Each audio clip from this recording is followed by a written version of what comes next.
prometer un mundo sin utopías es una promesa utopista, es un utopismo nefasto, ¿no?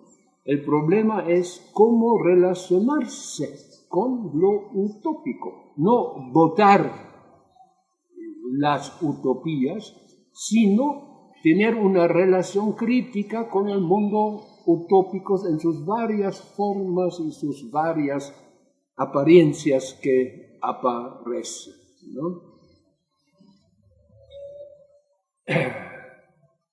Ahora, en cuanto que el otro es transformado en un malo, que es mal porque es malo, no por error. Él quiere lo malo y por eso es malo.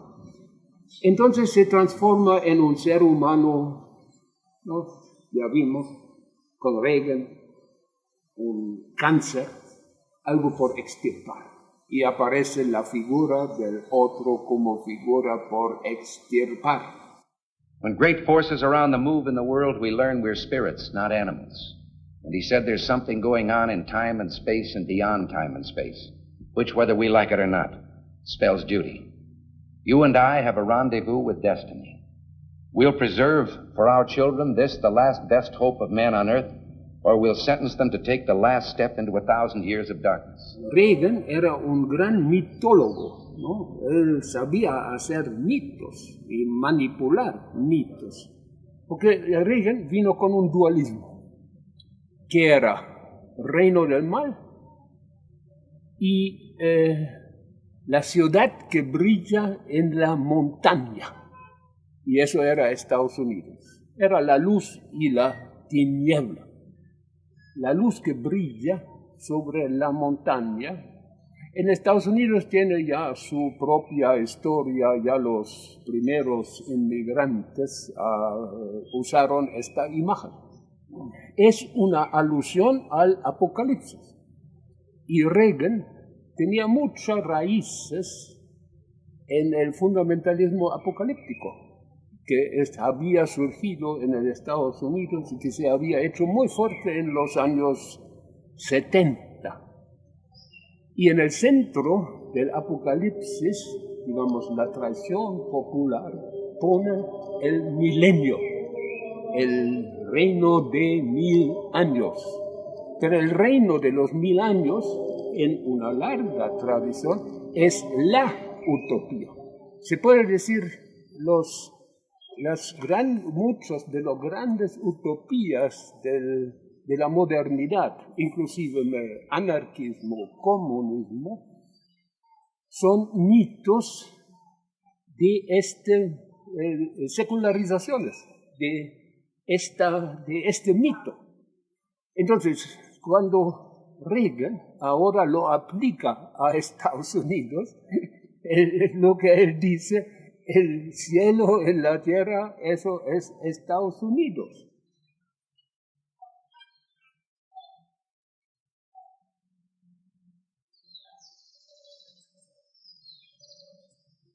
La Guerra Fría, en sus mitos y sus ideologías, tiene un centro. Y este centro es el anti-utopismo, ¿no? Y el pensamiento anti-utópico, eso crea Karl Popper. Karl Popper lo crea con su libro sobre la sociedad abierta y sus enemigos. Y él tiene una frase central que pasa por todo este tiempo. ¿Y qué es? Quien quiere el cielo en la tierra produce el infierno de la tierra. Entonces, el pecado original, digamos, de la guerra, de este momento, es tener utopía.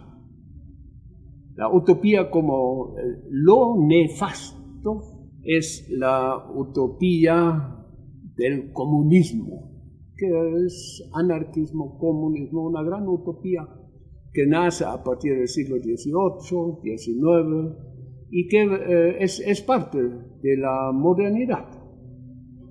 Sin embargo, ha aparecido en la Unión Soviética una determinada manera de interpretarla y Popov lo aprovecha, como toda la derecha ya desde la Primera Guerra Mundial, lo aprovecha para declarar al otro utopista.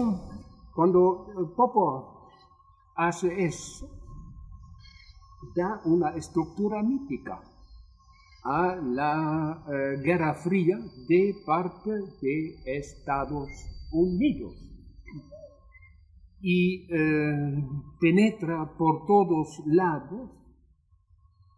Y hay una cosa que ahí se escapa completamente, es la vigencia de utopías de parte de los conservadores, de parte de la derecha, y especialmente la gran utopía del mercado. No la mencionan, nunca hablan de ella. La utopía del mercado que dice el mercado tiene una mano invisible que lo corrige automáticamente por una autoorganización del mercado. El mercado lleva al cielo, si quieren, lleva a los límites del reino de Dios, como después el presidente del Fondo Monetario Cambiasu lo expresaba. Este anti-utopismo pierde mucho de su vigencia con la estrategia de globalización y con el gobierno de Reagan, y está enfrentado al reino del mal. Y el reino del mal está centrado en Moscú, pero la tentación del reino del mal está en cada uno. Y la tentación que viene del reino del mal es intervenir los mercados, controlar los mercados. Y como en los mercados está el poder, controlar el poder.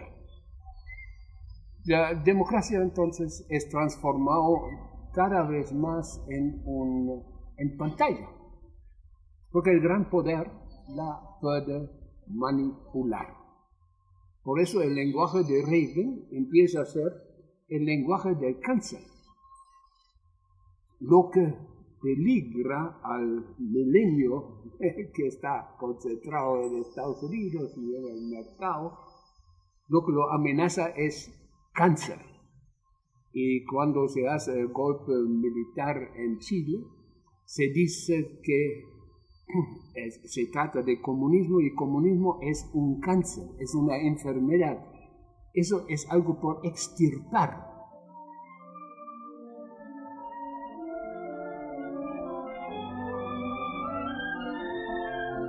Cancer, cancer, cancer, a horror that never stops.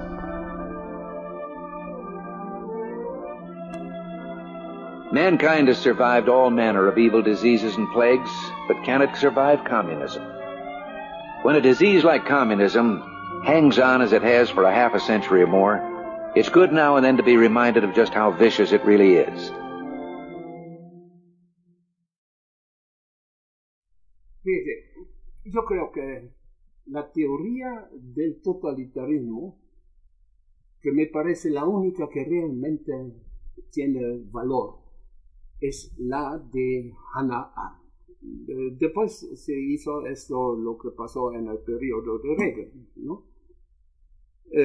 Lo define por un terrorismo del Estado que se irracionaliza y al cual todo el mundo potencialmente está expuesto, aunque determinados grupos no.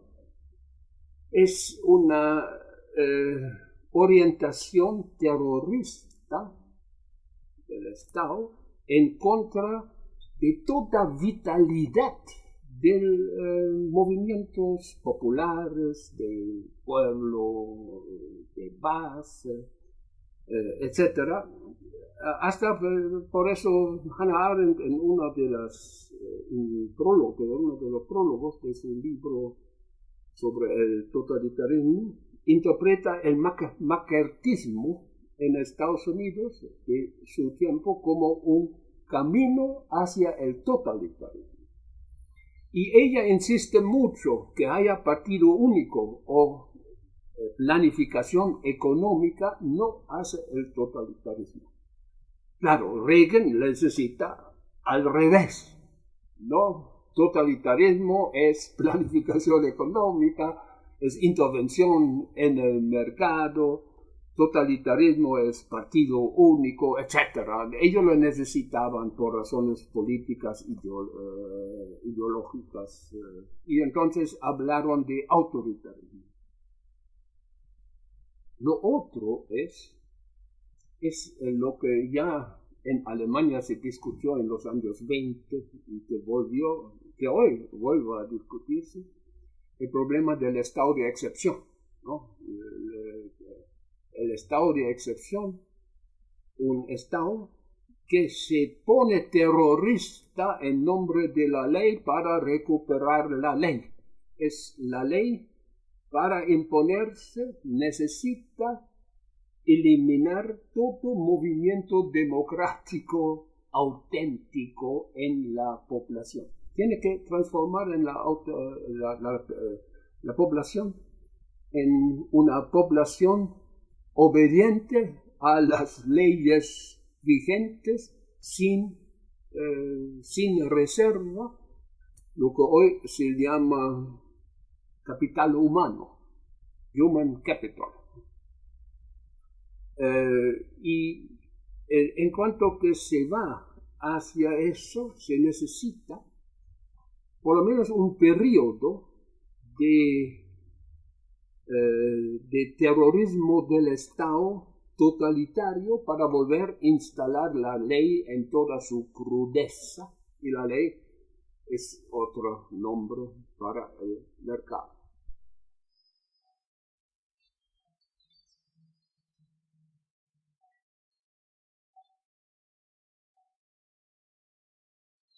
No, yo soy alemán y nací en Alemania, estudié en Alemania. Cuando terminé mis estudios, yo tenía ganas de salir de Alemania, no por razones, no políticas, sino de gusto personal. Sobre todo quería vivir en un país más caliente, no estos inviernos duros, etc. Yo vengo de una familia muy conservadora, por un lado, y por supuesto muy religiosa como conservadora, y tenía cercanía con la democracia cristiana de aquel tiempo, que ha sido muy diferente de la de hoy. Y me ofrecieron ir a Chile. No sabía mucho de Chile, pero acepté enseguida porque me interesaba un país con movimientos sociales, políticos muy interesantes, y en 63 yo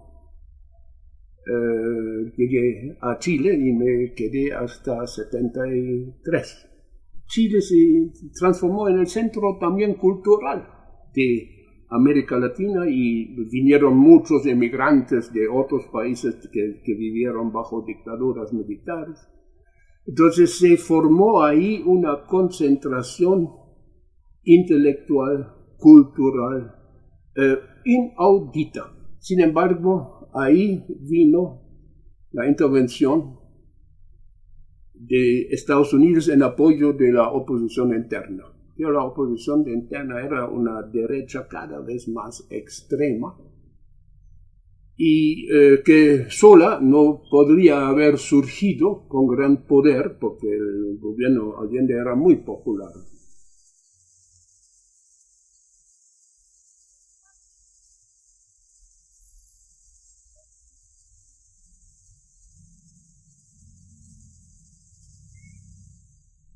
Es casualidad que hay dos 11 de septiembre, el de 73 y el de 2001, pero a la vez tiene un carácter simbólico. Fíjese, el 11 de septiembre, justificado por estas nuevas ideologías de la derecha, empezó, de hecho, con el periodo de la estrategia de globalización. No se llamaba globalización en este tiempo, pero era la estrategia que todavía nos domina, la subida al poder del mercado y nada más que mercado, entregar la vida humana al mercado. Yo creo, si queremos saber cuándo empieza, tenemos el 11 de septiembre de 1973 en Santiago de Chile. Tenemos un grupo de economistas de tipo neoliberal y que se pudo imponer con esta estrategia. That the objectives were valid, and you share them. Absolutely. Now, if you share them, how would you have achieved those objectives? The only way you can achieve them, How? in my opinion, which is by voluntary cooperative action. You see, I think there's been one underlying basic fallacy in this whole set of Social Security and welfare measures, and that is the fallacy, this is at the bottom of it, the fallacy that it is feasible and possible to do good with other people's money.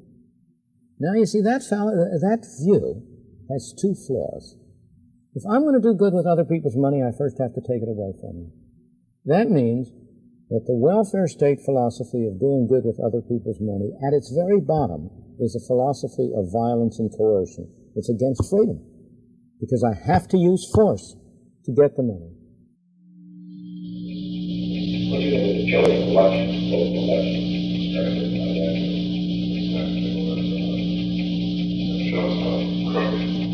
Well, I think he's fixed it, too. No, but he has to decide to do it, and he's playing his part. He controls all the media. Oh, yeah. But he's got it, he's got it best. I got it. There's no press, no opposition press. And I got it. You're way ahead. I didn't realize that. Of course, but that's just stupid. And the left wing of the Catholics is distinguished from them only because they're Catholics. I have decided you give us a plan, we'll carry it out. So don't worry, this is one where I knew you would do it, and we're going to play it very properly. But I have decided we're going to get out the end of the book, all through on Chile, kick him in the ass. Okay? Un horizonte de esperanza nace un septiembre inolvidado, nos hizo dueños de un legado que prometimos de... I went down to Chile and spent 5 days giving a series of lectures on Chilean problem, particularly the problem of inflation and how they should proceed to do something about it. Here was the first case in which you had a movement toward communism, which was replaced by a movement toward free markets. The Chilean economy did very well, but more important, in the end, the Chilean military junta was replaced by a democratic society. Free markets did work their way in bringing about a free society. It was a concerted effort to tar and feather me at the Nobel ceremonies in Stockholm. I was subject to abuse in the sense that there were large demonstrations against me.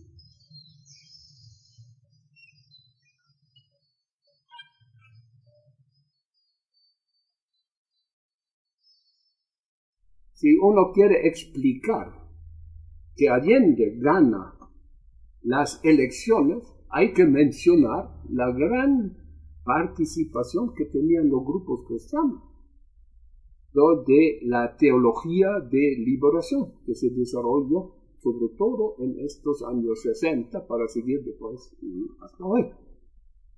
Es decir, el cristianismo se dividió.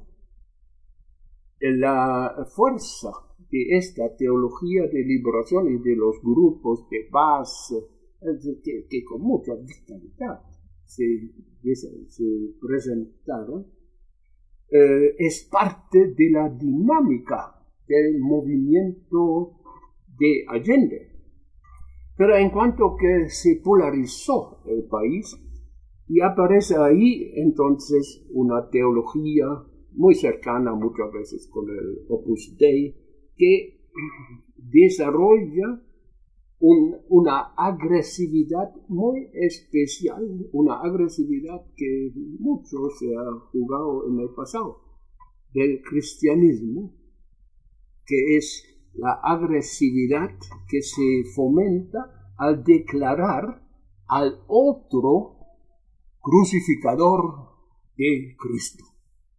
La propaganda de la crucificación de Cristo por la unidad popular era una propaganda sumamente amplia, y cuando hay estos problemas de la rebelión popular, en el ámbito cristiano tradicional son crucificadores, son como las masas pretendidamente en Jerusalén hace 2000 años que dijeron crucifíquenlo. Surge en el siglo III, IV, cuando el cristianismo, se dice siempre el imperio es cristianizado, de hecho es al revés, el cristianismo es imperializado. Y ahí aparece este dualismo en el interior del cristianismo, que hoy es entre este cristianismo conservador, anticrucificador, que siempre tiene sus crucificadores, y la teología de liberación. Latin America, why don't you explain Latin America? Because Latin America in the 80s and 90s, the church actually was the thing that they used to be able to have this really take off. This is probably the most successful of liberation theology, correct? Yeah, one of the odd infiltrations of Marxist thought and theology happened in Central and South America, right in the church. And it was really the fantastic work of the current Pope, who actually rooted out liberation theology from that region. And that's something that we talk about at the Acton Institute all the time. That's a very good resource for that. Okay. So Ratzinger, he was the prefect of the congregation in 1981. He said that liberation theology movement, he saw it sweeping across. He said, and I quote, "It is a fundamental threat to the faith of the church."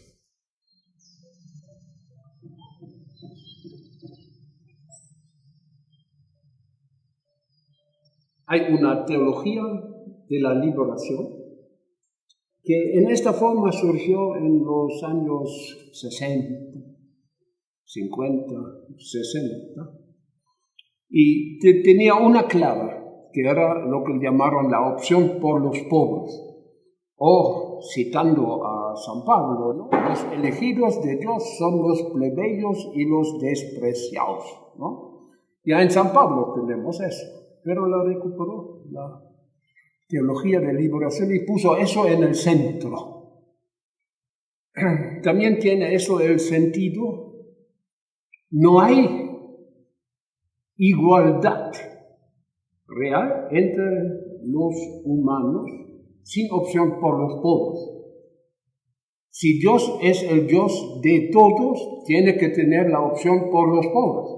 Si no la tiene, es el Dios de los ricos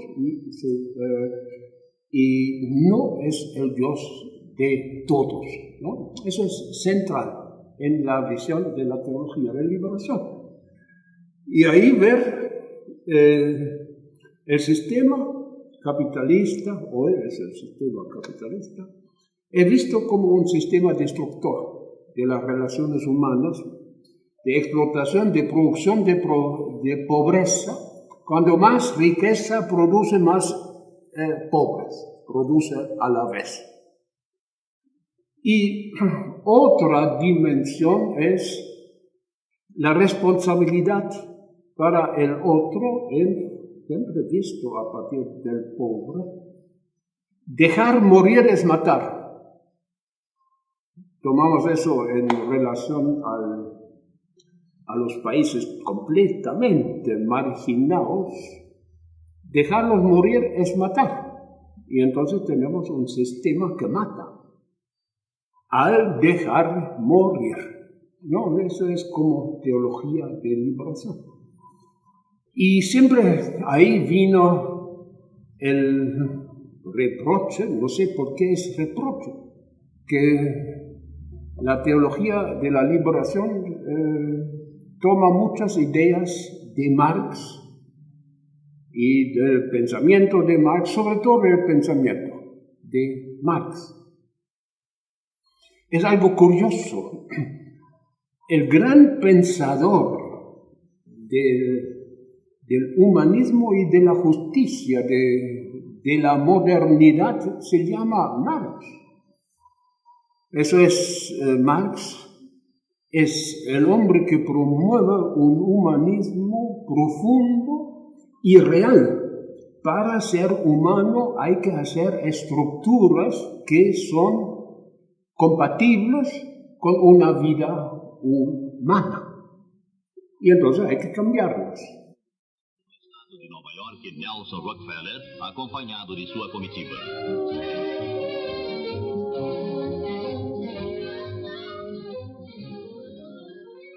Rockefeller hizo su viaje por América Latina, declaró que la teología de liberación es un problema central de la seguridad nacional de Estados Unidos.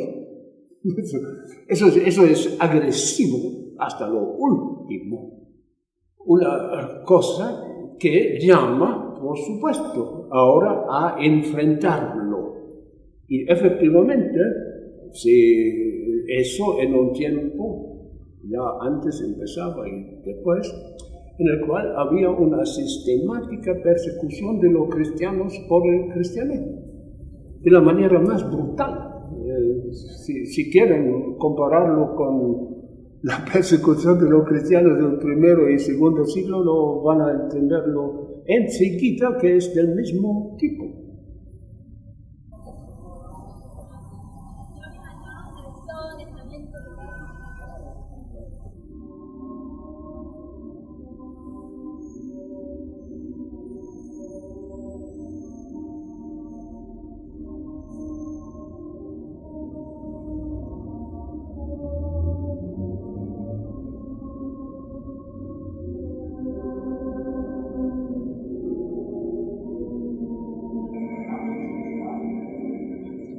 Aquí estamos en el DEI, Departamento Ecuménico de Investigaciones. Eso fue fundado en 1976 aquí en San José, Costa Rica, básicamente con 3 personas que habían venido de Chile después del golpe militar. Eran Hugo Ashman, Pablo Richard y yo también.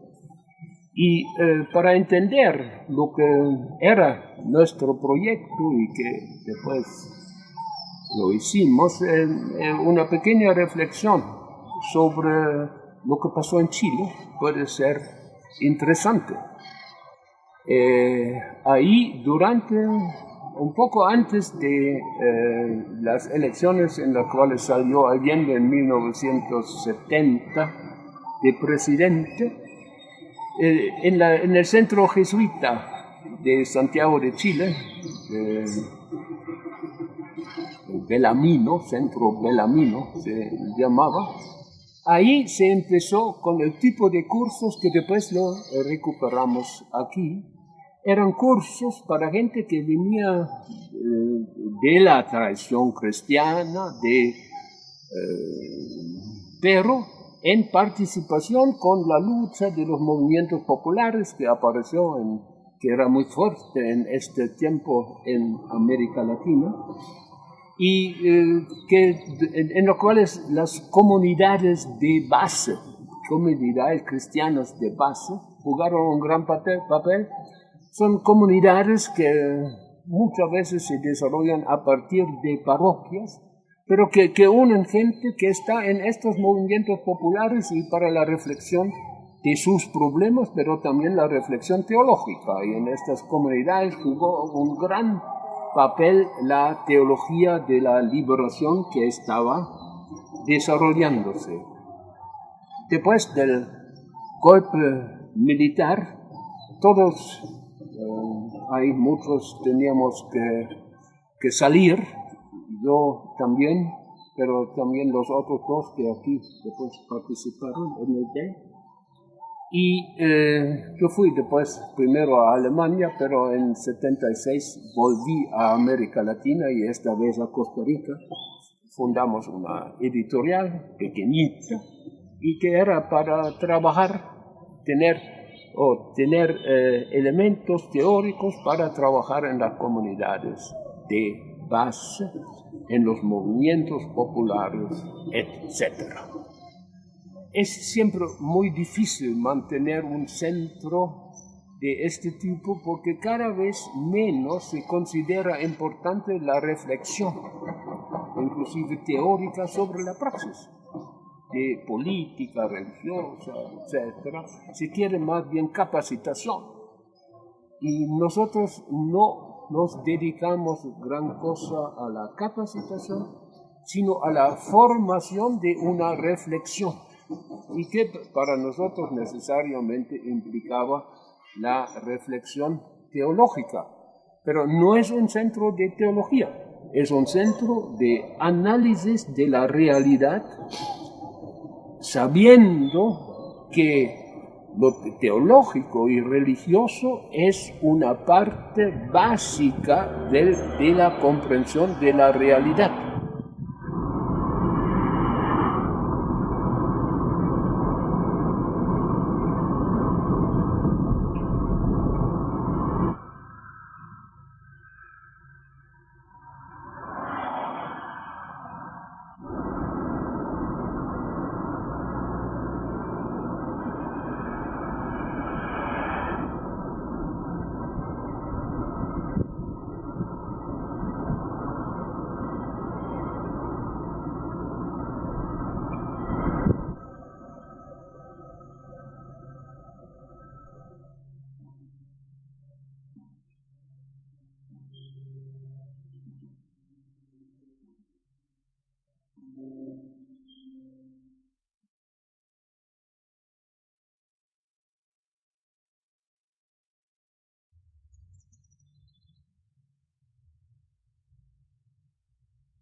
Quizás el segundo 11 de septiembre, eso es frente a una estrategia de globalización que se ha impuesto en el mundo y se ha impuesto en todas partes. Los países socialistas desaparecen, se integran en lo mismo, y eso produce un sinsentido. ¿Y qué es eso? Lo que lleva a este vaciamiento. El capitalismo mismo se vacía. Las grandes inversiones del capitalismo son inversiones especulativas. Si quieres, es la gran corrupción. La corrupción de los grandes ejecutivos de las empresas, etc. Pero es una corrupción que es muy específica. Eso de los premios, de $200 millones, premio para un año, etc. Es una corrupción que es legal. La ley se vacía frente a la gente, porque siempre los crímenes más grandes que hoy se cometen no violan leyes. La corrupción a estos niveles no viola ni una ley. La destrucción de la naturaleza no viola ni una ley. la exclusión de la mitad de la población a la miseria no viola ni una ley. Estamos vaciando lo que para el Occidente ha sido tan central, la ley. La ley se transforma en algo, lo que se decía sobre la especulación financiera, un medio de destrucción masivo. Los medios de destrucción masivo pueden ser armas, pero la propia bolsa y los bancos se han transformado en medios de destrucción masiva, y es el propio Stiglitz que usó esta palabra. Es decir, las instituciones se vacían de una manera tal que se transforman en medios de destrucción masiva. Y nosotros lo discutimos ahora mucho. ¿Cómo desarrollar la teología de liberación que responde a este profundo nihilismo de nuestro sistema, y que no es un nihilismo de Estados Unidos, de Europa o de China, etc., es de todos. Hay un vaciamiento. Sabemos ya las tasas de crecimiento que se traducen con la idea de un progreso infinito, es vacío. Todo es vacío, ¿no?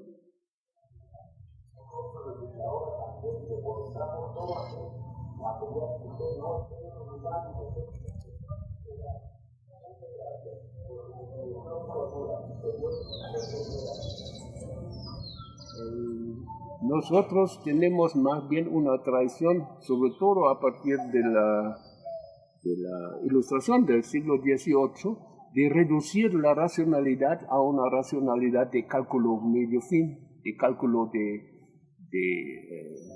intereses particulares, de cálculo de objetivos parciales, etc.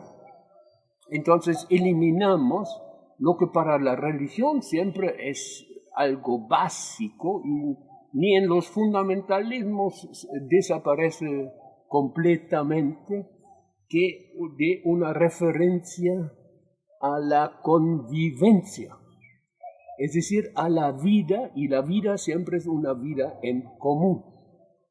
Nosotros hemos destruido eso, entonces no podemos tampoco bien analizar la religión, porque siempre tiene esta dimensión. Y de esta dimensión de la convivencialidad viene la teología de liberación.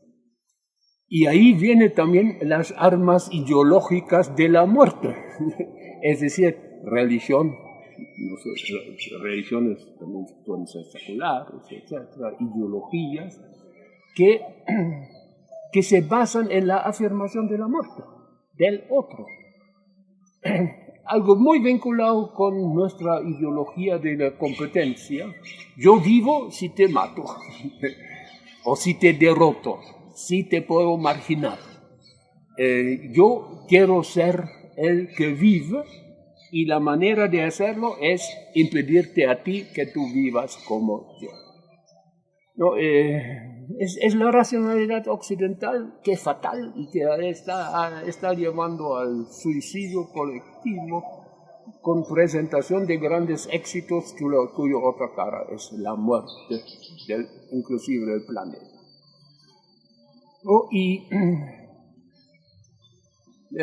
ahí, entonces, tomar la religión de por sí como un enemigo revela siempre que no se ha entendido lo que es el ámbito religioso, que es un ámbito de conflicto. Las religiones no son homogéneas. Por eso, y en el cristianismo es más evidente, ¿no? Es siempre ortodoxia y herejía, ¿no? La herejía muchas veces se queda en la iglesia, pero está tratado como secundaria, etc. ¿No?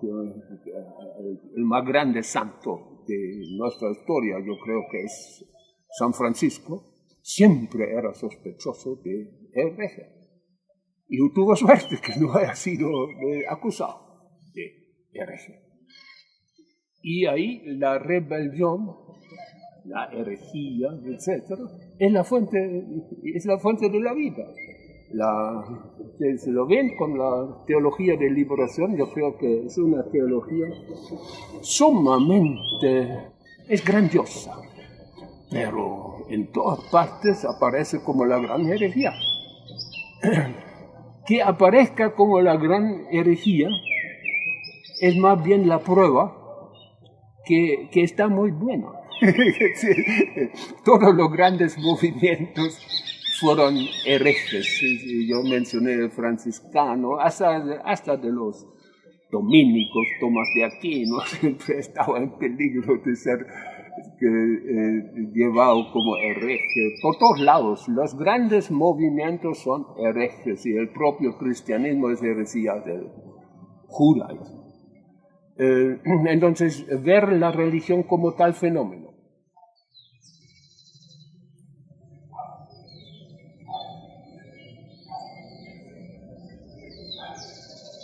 La utopía de la izquierda, que la tenía de Marx y que todavía estaba hasta cierto grado presente en el caso de Chile, era la utopía de un socialismo, de una solución definitiva de los problemas humanos, ¿no? Entonces, como un humanismo, socialismo definitivo. Y eso se expresó que se esperaba que va a desaparecer el Estado, va a desaparecer el dinero, sobre todo, y el mercado. Entonces, ¿cómo solucionar los problemas del mercado? Hacer desaparecer el mercado. ¿Cómo solucionar los problemas del Estado? Hacer desaparecer el Estado. Una argumentación que la derecha, en cuanto al Estado, compartió. Reagan en su campaña electoral decía, no tenemos problemas con el Estado es el problema. Eso es típico de un pensamiento utópico sin crítica. Y aparece en la derecha y en la izquierda, que no se concentren solamente en eso. Pero esto era a la vez el tiempo en el cual se veía un cambio de la sociedad que es necesario. No puede ser un cambio total. No puede ser la realización, si lo quieren en términos teológicos, del reino de Dios. Tampoco la realización de un humanismo perfecto. Y, para verlo por la derecha, tampoco la solución de un mercado perfecto con mano invisible. La relación con la institución tiene que ser una relación crítica, pero no de destrucción del otro polo. Eso en la izquierda no era muy claro. Entonces, no supo bien definir el rol del Estado ni del mercado. Como hoy, la derecha, con sus utopías, tampoco no sabe definir el rol que juega. Solamente la derecha es mercado total, y en la izquierda, en el tiempo precisamente del stalinismo, era Estado total. Pero escogiendo entre Estado total y mercado total, ¿qué vas a escoger? Da lo mismo. Hay una coincidencia opositora que aparece ahí. Eso llevó a esta discusión por la crítica de la razón utópica. Las utopías no son algo por realizar, sino son casi algo como lo que Kant llama ideas reguladoras. Son referencias para hacer cambios necesarios en el marco de lo posible. Y fíjate, ahí cambió hacia hoy la visión de transformaciones completamente. Se abandonó esta perspectiva total, sino una visión de mediación, casi se puede decir de síntesis, pero conflictiva. Y aquí lo hemos formulado en el sentido, una nueva sociedad tiene que ser concebida como intervención sistemática de los mercados. Hay un autor en el cual se puede inspirar eso, que es el famoso Polanyi. Polanyi con su libro La Gran Utopía. Es decir, el mercado, en cuanto que es tratado como un mercado que se autorregula a sí mismo, lleva a la destrucción hasta del planeta. Pero el mercado es una institución sin el cual no podemos organizar la vida. Entonces necesitamos una intervención sistemática de los mercados para poder hacer compatible el mercado con la vida humana. El mercado no puede destruir la vida humana del otro. Hoy tenemos este fenómeno, sobre todo en la gran exclusión de la mitad de la población mundial, prácticamente marginados del mercado y en la destrucción del medio ambiente. Estamos luchando por una sociedad. Ahí tenemos una formulación que viene de los zapatistas de México, ¿no? Una sociedad en la cual quepan todos y todas, y la naturaleza también. Entonces, abandonar la idea de la revolución total, pero no la idea que que puede haber otro mundo como el reino de Dios, etc. Sino la relación con eso es diferente. No tengo que realizar el reino de Dios en la tierra porque no puedo. El reino de Dios hay que dejarle a Dios. Pero hacer presente lo que son los valores que aparecen a partir del reino de Dios, hacerlo presente lo más posible vía las estructuras en las cuales vivimos. Yo creo eso es, digamos, si se sintetiza, es lo básico de esta nueva izquierda, y es diferente. En Chile teníamos las dos cosas, no era conceptualmente claro.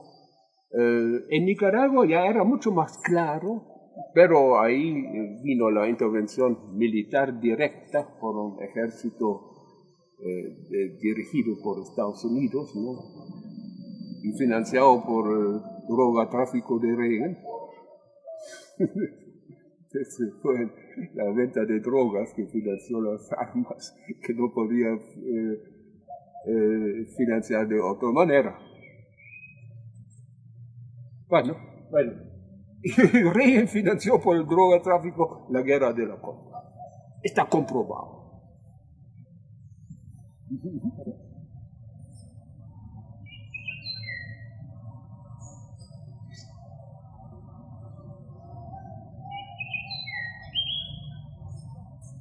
Por ejemplo, tenemos aquí a Franz Hinkelamer.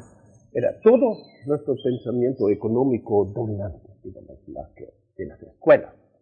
Es un pensamiento de racionalidad instrumental. Es decir, la empresa es racional cuando hay ganancia. Una acción es racional cuando plantea una relación medio-fin aceptable. Cuando corto la rama de un árbol, yo tomo un serrucho, lo afilo bien, inclino bien el serrucho y lo corto. Y perfecta la racionalidad instrumental. Pero una cosa no puede discutir la racionalidad instrumental. Si estoy sentado en la rama o no estoy sentado en la rama. Es igual. Si estoy sentado en la rama, igual corto la rama que si no estoy sentado en la rama. Y los dos casos igualmente racional en términos de esta racionalidad instrumental. Sin embargo, es una locura cortar si yo estoy sentado en la rama.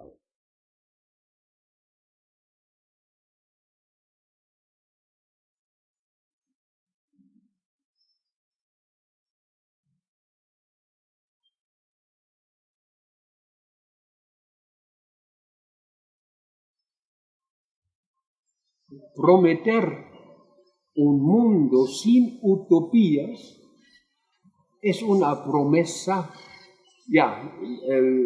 utopista, es un utopismo nefasto, ¿no?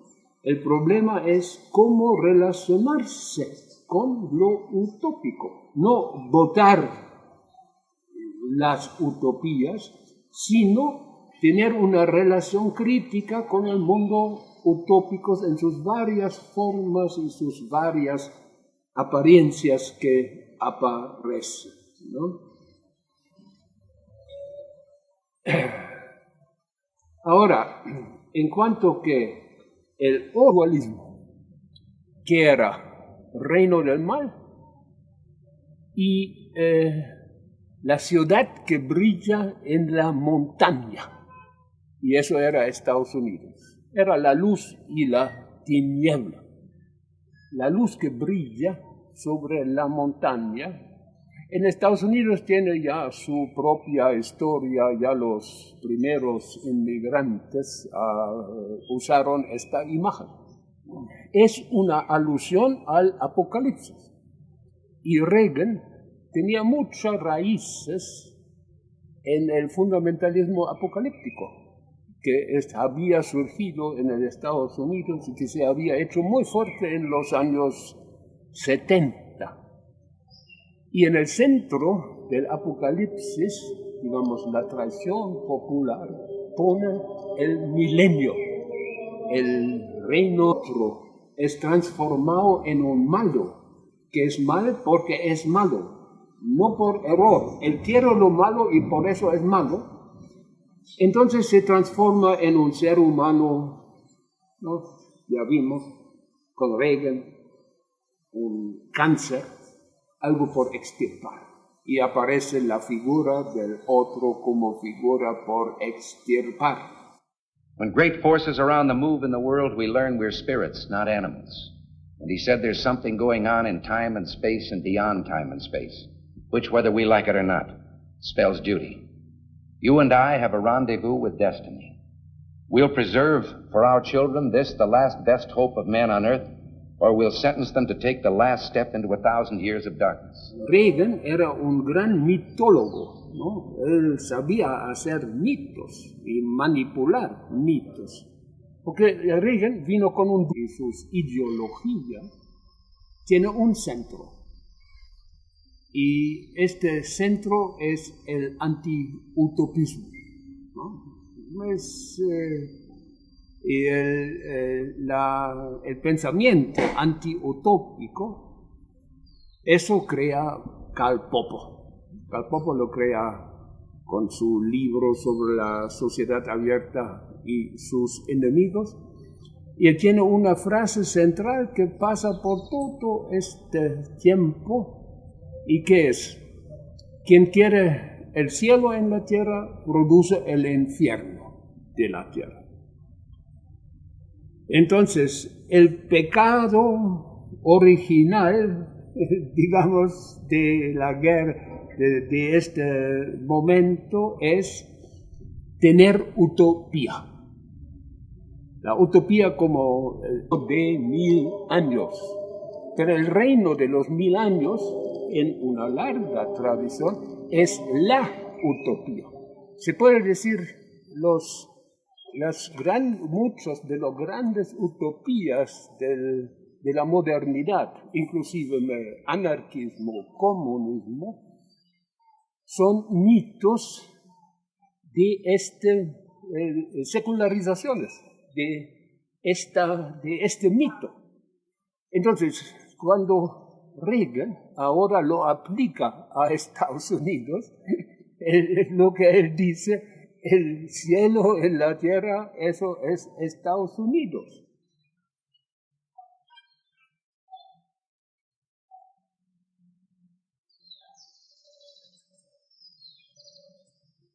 La Guerra Fría, en sus mitos,